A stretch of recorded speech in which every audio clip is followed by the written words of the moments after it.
যাচ্ছ কোথায়? শ্বশুর বাড়ি। নিচ্ছ কি? দইয়ের হাড়ি। আর কি নিলে? পান সুপারি। আরো কিছু? লুঙ্গি শাড়ি। কার জন্য? শ্বশুর শাশুড়ি। মিষ্টি কই? কিনেছি ওই। কতটুকু? কেজি 2। আর কি নিলে? বড় রুই। এই কেবল? দেশি চিতল। আর কিছু নাই? আছে মশাই। কি আছে বল? আঙুর ফল। বাহ, বেশ। নিলাম সন্দেশ। এবার তো থাম। ফজলি আম। কথা পাল্টাই। জি মশাই। মা কেমন তোর? রাখি না খবর। কেন ওরে? থাকেন দূরে। কোন গ্রামে?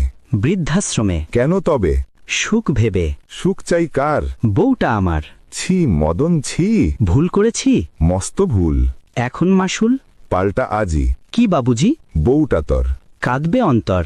এত ভালোবাসা? একদম খাসা। শুন মদন, বলছি আমি, বাজার করলি নামি দামি, খাবে তোর শ্বশুর শাশুড়ি, মায়ে পায় না ভাত তরকারি, পড়িয়া বউয়ের প্রেমে রাখলি মাকে বৃদ্ধাশ্রমে, চোখে যদি তার অশ্রু জমে, যাবে